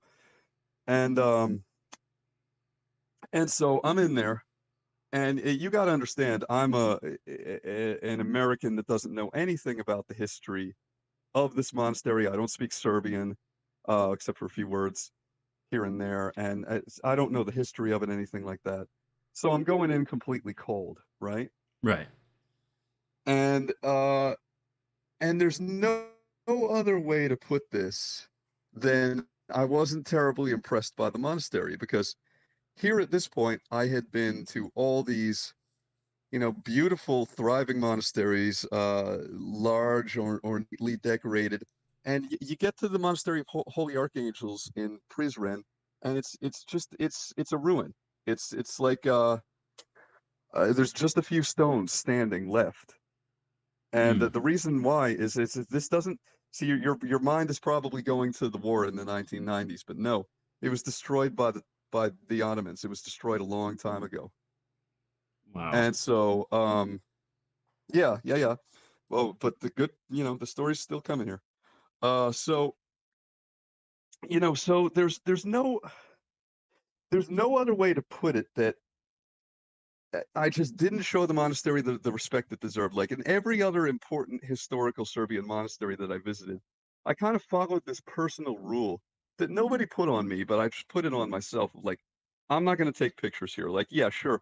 When I go to the Temple of Saint Sava, taking pictures in there. I mean, it's right, right, right. It's extensively photographed. They got tourists walking around. It's a cultural heritage site in addition to being a church. But when I'm in these medieval monasteries, especially ones where saints' relics are interred, I'm not gonna take any pictures. I'm gonna, like, show, a higher level of respect. And so but when I'm at this place, I'm like, "Well, it's like, there's nothing here." Like, it's just a ruin. There's a couple stones left standing around. Like, it's just, it ain't all that, quite frankly.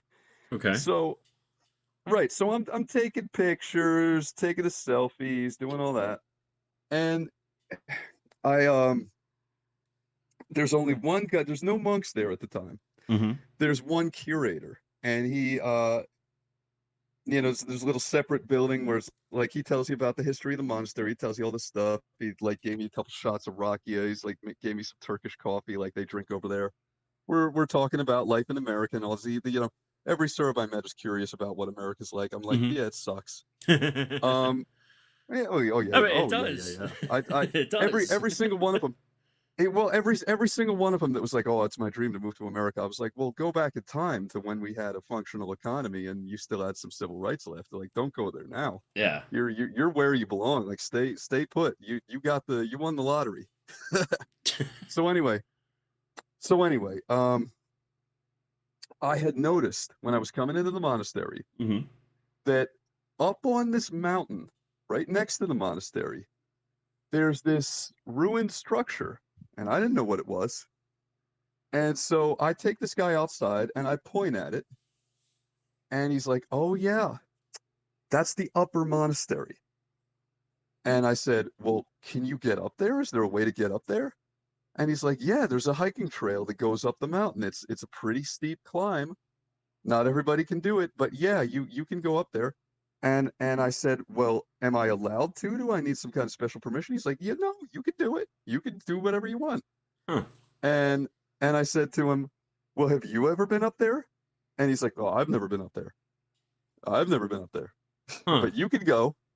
Yeah, so right away, like real weird vibe, right? And and so I go back to the main gate where all the soldiers and cops are, because like the Serbian army was like showing up while I was there. Like the jeeps are showing up with all their camouflage, and these guys are like getting out and taking pictures and stuff like that. Wow. And oh yeah, well it's Kosovo, man. Yeah. It's Kosovo. They're, yeah, so it's politically unstable. So anyway, so I talked to some of the police, like the guy that took my passport, and I'm like, "Hey, can you show me where the beginning of this hiking trail is?" And he does. And um I start climbing up this mountain. Takes about half an hour to get to the top, and it's very steep. It's so steep, in fact, that along this winding trail, there's like um steel poles driven into the sides with eyelets in them so you can attach a climbing rope. I didn't need a climbing rope, even though I was actually like sick at the time. I had, some kind of cough going on. I still have it, quite frankly. I Mm. think it's the vid, to be honest. I think it's the vid. Eh. Anyway, though, it's what I've been through the vid several. It's just that pesky election Eurocron variant. I don't care. Anyway, Yeah. continuing on. So, at the beginning of this trail, like when you're kind of down the bottom of the mountain, all you really need is your legs to propel yourself upward. You're walking. But by the time you get near the top, you got to get down on all fours and start to really climb. You got to start looking for handholds in the rocks in order to pull yourself up. Like your legs aren't enough anymore, and it turns into a climb when you get when you get near the top. And and the whole way I'm climbing up, I'm passing like camouflage netting and spools of barbed wire and razor wire and all this shit because they got to protect this monastery, right? Mm-hmm. And so I'm climbing to the top. Oh And crap. I want to interject. I think this is a good place in the story to interject a little detail about myself. I do have a little bit of survival experience because when I was in my teens, my uncle took me on a month-long hiking trip on the Appalachian Trail, and we were like living out of our backpacks and doing all that. So Cool. He taught me the basics of wilderness survival. Yeah. Well, that comes into play in this story. So anyway, so I'm climbing up to the top. I finally get up there, and when you get to the top, it's a very small plateau. I would say, let me try to give you an example of the size. I would say 1/8 of a football field tops. So if you cut a football field into 8 parts, like it's small up there. It's like a couple yards, right? Right. And there's nothing. So the only thing that's up there is the ruin of the upper monastery, which is like one stone wall that remains with Mm-hmm. some windows in it, and then some remnants of two adjoining walls. But so it's sort of like in the shape of like a staple or like a letter C or something. Like Yeah. there's just like you got right. You got two like you got one good wall left of a building and two little fragments of wall. And then there's like I do have pictures, but I can't, show them to you right now because Yeah. we're on the phone. Yeah. No worries. Um and so anyway, so there's not much up there. There's no trees or anything. There's like not a lot of there's Veg- not a lot of topography up there, that for lack of a better term. And every single side is like a steep drop. So you with me so far? mm-hmm. Yes. Okay, so Yes. this is where things get wild. This is where things get wild. So the entire day was a hot August Balkans day. Hot sun in the sky, beautiful blue, clear Kosovo sky, not hardly a cloud in the sky. And when you're up on top of that mountain, man, you can see a vista like nothing you would believe. The most beautiful view of the town of Prizren down below, the city of Prizren, I should say. And all these mountains. And when you look off in the distance, you could see other little mountain peaks that have little tiny hermitages on them, like holy hermits are living up there. It's like quite a view, to put it mildly. It's quite a view. I can imagine. And I get up, and well, there's no other way to say this than to just say it. Instead of glorifying God, I started to glorify myself. Oof. I started taking selfies, started thinking I was the shit. Like, man, I just climbed that big ass mountain. Here I am in Kosovo by myself, an American. I can only speak English, man. Like, I'm the shit. Like, I'm just like, I'm an adventurer. Look how cool I am. And I started feeling like I was the shit. Well, what do you think happens next, Raf? It comes like it's so cliched. It sounds like it was written by a Hollywood screenwriter. I would What do you say think happens? I would say something humbling. Yeah, something very humbling. What happens is thunder cracks overhead, Eesh. and the sky that had been crystal blue only moments before turns dark. And let me tell you this, if the rain had began slowly, I would have done the same thing that anybody would do. I would have started climbing back down, but it didn't start slowly. It was a deluge. It was the wrath of God the Father. It was a powerful storm. Hailstone-sized rain started pelting me. Wind starts Oof. blowing. And yeah. And where only moments before, I've got this, I'm warm, I'm comfortable, feeling myself, I've got the sun on my skin. Now I'm cold and shivering and quite frankly terrified because do you know what kills people the most in the wilderness, Raf? Uh, yeah, the elements. Yeah. Yeah, the correct answer is hypothermia. Like a lot of people who don't know about survival would assume that it's you die of thirst or you die of hunger or wild animal attacks or falls from a precipice or something like that. The number one cause is and always has been hypothermia. You lose your body heat, and unless you can retain it somehow, like you've got some kind of survival gear, you've got some kind of blanket or some kind of clothing, or you can build a fire. If you start bleeding BTUs and they're going out, but they're not coming back in. Your body is burning calories. You're expending food energy to maintain that core temperature.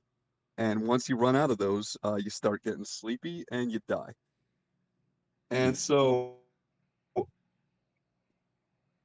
there's no trees up there for me to shelter under at There's all. there's There's no protection from no foliage whatsoever. and yeah, no nothing, no nothing.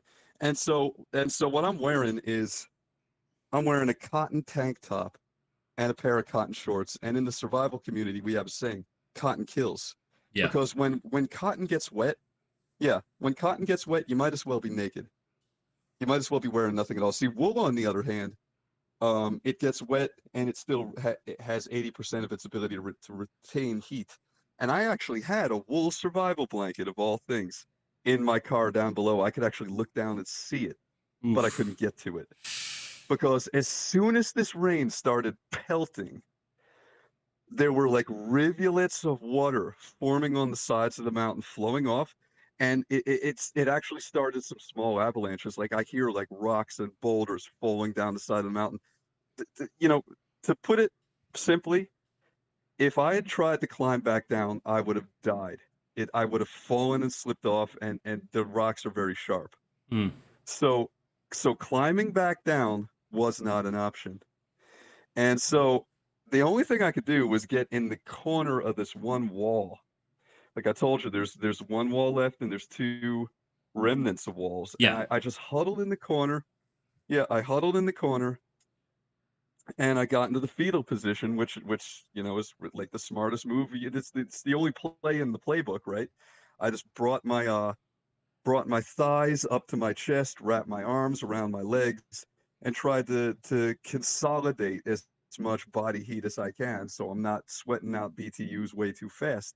But it's just not doing any good, because when you're getting pelted with wind and rain, and the sun is behind all the clouds now, and it's all of a sudden it's very cold on this August day in the Balkans, right? Um, my teeth are chattering. I'm shaking all over. I'm freezing, and I know that if this storm continues all day long, or even a few hours, Mm-hmm. this the military is going to find my dead body up there. Like, no other way to put it. Like I'm going to die. And so my next step is, I didn't have my wool survival blanket. Damn sure wasn't going to be able to start a fire. But I did have one piece of survival gear that's also made out of wool. I had a prayer rope from Mount Athos in my pocket. And so I pull that out and I start praying every damn prayer I know, everything. Not just the Jesus prayers, although I was praying a lot of those. Like, Lord, rebuke me not in thy anger and turn not thy face away from me. Lord, rebuke me not in thy anger and turn not thy face away from me. Like everything's coming out of me. Like bits of Psalms, bits of different services, just like all this stuff. Blessed art you, O Lord, teach me thy statutes. Like everything you can think of, right? I'm just praying and praying and praying, and I you can't bargain with God. Hang, hang Don't tight. Hang tight. flush my pathetic life out of me. Hang on. You're breaking up again.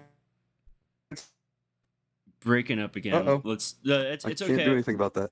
No, you're fine. I just want to let you know so that we can let it catch up with itself, and then we'll go back. No problem. So No problem. Okay. Are we good? Yeah, we're good now. So Are we good? Before it started breaking up, you were pulling every prayer out of the Pulling air. every prayer. Praying all the prayers. Praying all the prayers. And begging God the Father not to close his fist around me and crush my pathetic, wretched life out of my body. Mm-hmm. And I will tell the world what happened here today. Right? So I keep praying and praying. And what do you think happens next? The rain lets up. The rain lets up. As Nice. quickly as it came, as quickly as it came, the sun comes back up. My body starts to warm up again. I stop shivering and shaking. And and the sun comes back and the sun comes back out again and it shines right on where I am. Ooh. And Raph, I want you to listen to this part of the story because this is Mm-hmm. important. The entire day before I climbed up that mountain, there was not a cloud in the sky. A completely clear sky, bright sun, hot August day in Kosovo. It rained for about half an hour in immensely a powerful, powerful storm. Then for the whole rest of the day and the whole rest of the night, not a thing. Went Wow. back to being a beautiful sunny day. So the rain lets up, and as soon as it lets up enough that those rivulets of water sliding down the mountain dissipate, and I'm able to climb back down. I climb back down. I'm picking my way very because the story's not done. I'm picking my way very slowly. The whole time I'm turning the rope in my hand, praying, praying, praying the whole way down the mountain. Praying, praying, praying the whole way down the mountain, very slowly and carefully. Lord Jesus Christ, Son of God, have mercy on me, a sinner. Lord Jesus Christ, Son of God, have mercy on me, a sinner. Picking my way down the mountain, praying. And once I get to the bottom and I'm on level ground again, the prayers change. And now it's hallelujah, hallelujah, hallelujah, slava tebe Bože, right? Yeah. Happy, Yeah. happy. I'm alive. I'm alive. It is a fearful thing to fall into the hand of the living God. I like that. I will never believe anybody who says, "Oh, it was a coincidence, bro." I Oh, it was a coincidence, bro. no. No, it was not. God Himself lured me up onto that mountain to teach me humility, to show me that no matter where I am, or how confident I am, or how strong I feel, like I think I'm in control of everything and I'm at the top of my game. But you're always in the fist of God the Father, and if He wants to close that grip, He can crush the life out of you. At any given time, I learned the fear of God in Kosovo. I loved God for as long as I've been Orthodox, but I didn't fear Him. I learned the fear of God in Kosovo. So now here's the rest of the story. So I'm soaked. I'm covered in cuts and bruises. There's mud all over me. And I walked back to the lower monastery where that curator was. And he's still there. And so are some pilgrims and tourists and stuff like that. And now there's two monks there. Before Huh. there were not two monks. They're right. Yeah, they were nowhere to be seen. So I guess they had gone somewhere. So I get back down and I talk to the curator. I'm like, hey, can I use the bathroom real quick and take a shower? Most of the bathrooms around, like in Serbia, it's rare to find a bathroom that doesn't have a shower in it also. It's like, Okay. yeah, you can take a shower. So like I rinse all the mud off myself, rinse like all the, I'm like checking my wounds and my contusions and all that. And like I'm out. There's these two monks, and I speak to one of them, and this like because one of them couldn't speak a lick of English, but one of them could speak a little bit of English because the monks tend to be highly educated. They speak a lot of languages. Mm-hmm. It's like most of the Serbian Orthodox monks not only speak Serbian, they can speak Russian, they can speak some German, they can speak some English. They're men of learning. And so I'm talking to this guy, and he's uh it's hard to guess his age. I would guess like maybe in his 60s or 70s or something like that. And so he like at first the conversation starts like it always does. Wow, you're from America? Yeah, I'm from America. Um, And so I tell him what just happened to me, like I just told you. I Uh-huh. told the story of what had just transpired because it had just happened to me. And at this point, I'm very shaken. And I tell him the whole story. And Raph, he looks at me, and no matter how long I live, I will never forget the look on this monk's face because it wasn't derision or mockery. It wasn't like, oh, this poor crazy American, he's deluded, he's insane. Nor was it nor was it like anger or so like how dare you disrespect this monastery or something like that.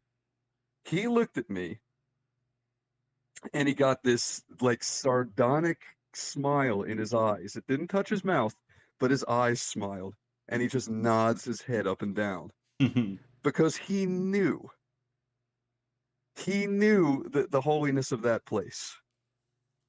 Wow. Like it was like he knew this. It was like he knew the story before I told it.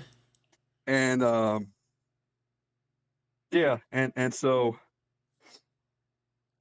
he and I talk for a while. He gives me a bottle of rakia as a gift, Huh. which I still have. I had a hard time getting that back through customs. The TSA are dicks, but anyway, that's the story. And I don't like telling that story because one thing it me the American shithead that I am, and for another thing, it's a story that like people, you know, obviously an atheist will hear that and they'll laugh. Oh, it rained and you got freaked out. Big deal. That doesn't prove anything. Even somebody who's Orthodox might hear that story and say, coincidence, doesn't mean a thing. I promised God that I would tell this story. And so I'll probably be telling it for the rest of my life, from time to time. Yeah. But I tell you what, that monk knew. After you told him, he That knew. monk knew. Damn. Yeah, that monk knew. That monk knew, and he wanted to write my name down. Really? And yeah, just my. He didn't ask for the full name. He was just like, "What's your first name?" And he pulls out a piece of paper. He writes it down. I have to assume like so he can pray for me or something. Yeah. And he gives me a bottle of rakia as a gift. He's like, "Take this with you." And he also gave me this map of the monastery, like of what it looked like before it was destroyed by the Turks, before it was a ruin, when Mm-hmm. it was still in its day. And yeah, so he gave me that, and we went our separate ways, and I left. But I've turned that day over and over in my mind so many times since it happened, and I just can't impress upon you enough the timing and the severity of that storm, and the serenity of the day before and after the storm. Just completely blue sky, bright sunny Balkan sun. It's gorgeous. And then the minute I'm, being prideful in a holy place, He put you in your thunder place. cracks. Right. Thunder cracks. It gets dark, and a storm, of a biblical storm, powerful, brutal, that sucked the heat and the life out of my body. Mm. And then after half an hour of praying and begging Jesus Christ for mercy, it leaves as mysteriously as it came. The whole rest of the day is just perfect and serene. So that's the Brilliant. story. Absolutely brilliant. Uh, yeah, I got nothing on that. That's Kosovo is how do you react to something like that? and That's and what was that? I said I don't even know how I to didn't catch that. react. I don't even know how to react to something like that. It's dumbfounding, I think is the right word for it. It's just like I didn't know how to react yeah. when it happened. Like even before I got down the side of the mountain, even before I got back down, as I was praying, I was also thinking to myself, nobody is ever going to believe this. Nobody is ever like, yeah, I have to tell people because I made a vow that I would, but they're never ever going to believe this. Oh, It sounds so it's like something out of a movie. It's like something some cliched Hollywood hack writer would pull out of his ass. But it happened. And it happened exactly the way I told you. oh. I for one do believe you because I've never ever had a reason not to. Plus, I mean, I've seen some shit, nothing like that. Uh, so, and I'm sure some of our viewers here must believe. I I do, mean, if they're I do, like, for the skeptics in the audience, which I wouldn't imagine there are many since this is an Orthodox show. I do have a little bit of evidence. And now, see, what I could not do was pull out my phone when the storm was going on because it would have bricked instantly in that much water. I happen to have a waterproof shoulder bag with me, which I carried throughout my whole time in the Balkans. I stuck my phone in there to keep it from breaking, and it worked. But so I have pictures and indeed a video of myself climbing up this mountain, getting to the top. And then I have pictures afterwards of the ground soaking wet, these storm clouds receding away into the distance, and a very soaked, dejected, and newly humbled and somewhat terrified Christopher Anderson huddling in the corner of this ruined monastery wall, clutching a prayer rope from Mount Athos. Wow. And that is something that I do have on my SIM card here Well, in the phone I'm talking to you. perhaps I can take a look at that sometime if you're up for it. Yeah, No, yeah. you're breaking up again. Hold on a second. Let it. Uh-oh. Nope, you're back. Okay, good. You're good. Okay, I'm back. Yeah. Did you miss me? Like the Dickens, like the Dickens. But that is, glory to God. First of all, Yeah, for things yeah. like that. I mean, so people always talk about, oh, you got to put the fear of God in you. Like that literally will put the fear of God in you. Like, and Well, and Raf, I'm going to tell you something else before because I can tell you're getting ready to wrap up the podcast. Tell you something else. That was not the only sign and wonder I experienced in the Balkans. I saw miracles, both great and small, and things that I still can't explain. That I haven't even talked to my spiritual father about yet, and I'm dying to talk to him, but he's busy. He was at a conference last week. Um, I'm dying to go over all this stuff with him and see get his take on it. yeah, But I could certainly tell you that what you said in the beginning of the podcast is true, at least for me. Serbia is holy ground. It's not just the fact that it's an Orthodox country. It's holy ground. I mean, like remember this. We're in the Balkans here, so you had um, apostles traveling to this part of the world on foot, mm-hmm. right? Yeah. Yeah. So it's a special place. It's a special place, and the rules are a little different there. And I would, at the risk of veering into the poetic, I would say that the temple veil that separates the material world from the aerial realm of spirit is a little bit thinner there than it is in a place like the New World, I could believe that. I could wholeheartedly America. believe that. Yeah. I mean, especially an area of the world that is so drenched in not only the blood of martyrs, but Yes, yes. just like the prayers of the monks on Mount Athos over the past millennia has transformed that land and the air around it. I would imagine that Oh, and a country like Serbia that has such a deep seated and vibrant faith would kind of set itself outside of the normal bullshit miasma of the world. it's and I could. We didn't even have time to talk about those Athonite monks. I mean, Oh yeah. they are the best of the best. Those guys are strong and indefatigable. They don't seem to get tired. Like those services are that service that I attended at Helander was the longest service I've ever attended. It was like Hell Week at boot camp. Like you're falling out. Your legs just give out because you can't stand that long. But these monks, uh, they can hang. You know what I mean? They wash out the guys that can't hang. There's no other way to put it.